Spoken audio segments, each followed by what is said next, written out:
안녕하십니까. 공병호TV의 공병호입니다. 사람들이 어떤 무리한 일을 할 때는 필시 그런 행위를 하는 이유가 있게 마련입니다. 인과관계를 꼼꼼히 따져보면 불법적이거나 탈법적이거나 사람들로부터 비난받을 수 있는 그런 행위를 할 때는 분명히 뭔가 남는 게 큰 게 있기 때문에 그렇게 행동하게 마련입니다. 법을 어기면서까지 당일 투표용지와 달리 사전투표용지에 QR코드를 만들어서 넣은데도 필시 특별한 목적이 있었을 것입니다.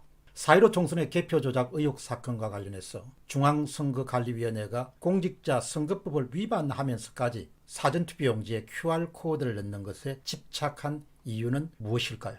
첫 번째 질문은 석연치 않은 중앙선거관리위원회입니다. 공직자 선거법 제151조 6항에 명시된 바코드 대신에 QR코드를 사용한 것은 불법입니다. QR코드는 공직자 선거법과 규칙 어디에도 근거가 없는 것입니다. 중앙선거관리위원장이 자의적으로 해석해서 임의로 사용한 것입니다. 바코드를 담아야 할 정부가 부족한 것이 원인이 된다면 당연히 법을 개정했으라도 법 정신에 충실하게 중앙선거관리위원회가 행동했어야 됐습니다. 위법을 강행한다는 것은 직무유기죄와 직권남용죄에 해당합니다. 그런데 더욱 궁금한 것은 왜 그렇게 불법을 행하는 것을 알면서도 QR코드를 사전투표용지에 심으려 했는가? 바로 그 점이 의심을 사기에 충분합니다. 다음 질문은 사전선거와 QR코드입니다. 다수의 전문가들은 당일 투표용지에 없는 QR코드를 사전투표용지에 집어넣은 것은 단기적으로는 사전투표용지와 당일 투표용지를 개표 과정에서 인식하기 위함이다. 그렇게 주장합니다. 한 걸음 더 나아가서 장기적으로는 장기 집권에 필요한 국민들의 정치적 선호도를 파악하기 위한 목표는 없었을까? 그렇게 의심을 더하는 전문가들도 있습니다. 스캇 인간과 자유이야기 채널에서 방송한 QR코드 플랫폼 사업가가 추정하는 사전투표 조작 방법이 방송된 적이 있습니다. 해외에서 전 세계를 상대로 QR코드 플랫폼 사업을 하는 재미교포 사업가 S씨는 방송에서 이렇게 증언합니다. QR코드 사업을 하는 저희들로서는 이번 사전투표 조작 프로젝트가 이 QR코드에 의해 설계되었다는 확신을 가지게 되었습니다. 방송에 그렇게 증언합니다. 그러니까 사전투표용지에 QR코드가 심어졌다는 사실을 방송을 듣고 S씨는 동료들과 모여서 이 문제를 논의했다고 합니다. 방송을 끝내면서 S씨는 한국의 경찰과 검찰 그리고 정인들을 확보하기 위해서 이런 증언을 남겼습니다. 첫째, 사전투표용지에 미리 인쇄된 출력된 QR코드는 많으면 많을수록 사건 해결에 도움이 됩니다. 두 번째, QR코드 제너레이터, 스캐너 모듈을 이것을 손에 넣으면 사건의 전모를 쉽게 파악할 수 있을 것입니다. 아마도 중국에서 제작되었을 가능성이 매우 높다고 재미동포 S 사업가는 증언합니다. 세 번째는 전자개표기.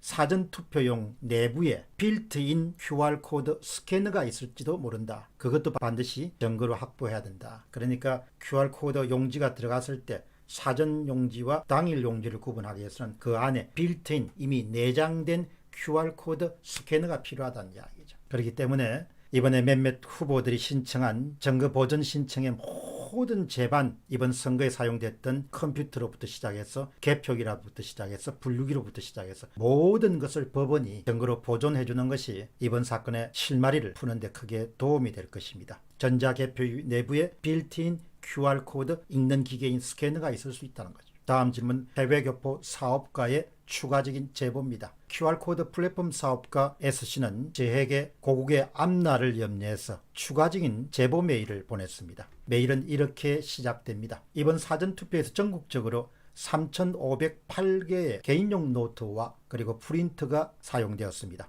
각각 사용된 겁니다. 아울러 이것들을 직접 작동하거나 사용한 최소 3,508명의 이른바 투표 사무원들이 있습니다. 이들은 모두 선거관리위원회 소속이거나 아니면 위탁 요원들입니다. 선발된 IT 엔지니어들입니다. 이들은 현장에서 자이든 타이든 실질적으로 불법 QR코드를 프린터로 출력한 사람들입니다. 그 행위가 앞으로 결코 공직자 선거법으로부터 자유로울 수가 없을 것입니다. 이들 가운데 상당수는 투표가 끝난 지금쯤에는 스스로 이번 사전투표의 위법성을 인지하고 있는 분들도 많을 것입니다. 이들에게도 어떤 행태로든지 메시지를 보낼 필요가 있습니다. 이 방송을 들으신 분 가운데서 3,508명의 개인용 노트북과 그 다음에 프린터를 직접 사전투표 현장에서 조작하거나 했던 분들이 계시면 특이사항을 제 메일로 info@공점.co.kr입니다. 보내주시면 감사하겠습니다. 여러분의 나라 사랑하는 마음이 자와 우를 떠나서 나라에서 가장 중요한 것이 선거이기 때문에 선거에 불법이 개입됐다면 3,508명의 아주 잘 훈련받은 IT 사무요원들께서 제 메일로 혹은 제 연구소로 이렇게 전화 주시면 적극적으로 반영해서 방송하도록 하겠습니다.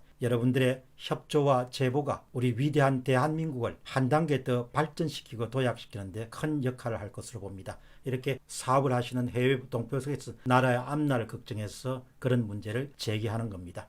SC의 모국의 현재와 앞날을 걱정하는 목소리는 첨부 파일에 고스란히 담겨 있습니다. 여러분이 화면 보면서 QR코드에 플랫폼 사업을 하시는 미국 동포 S사업가분이 전하는 메시지를 함께 듣도록 하겠습니다. 전국 3,508개의 사전투표소에서 불법 QR코드가 새겨진 사전투표용지를 출력하기 위해서는 3,508명이 사용하는 개인용 노트북과 프린터가 있었습니다. 그리고 그것이 사용됐습니다. 이것은 모두 현행 공직선거법을 위반한 행위입니다. 두 번째, 특히 그 개인용 노트북 안에는 QR코드 제너레이터 또는 사전투표용지의 수령이나 출력 비율을 지정하거나 변경할 수 있는 컴퓨터 소프트웨어와 애플리케이션들이 설치되어 있었다면 더더욱 그것은 불법입니다. 이런 부분을 여러분들이 제보해 주시면 사무요원 3,508명 중에서 몇 분이라도 의인이 나오실 수가 있으면 그것이 바로 나라 발전에 크게 기여할 수 있습니다.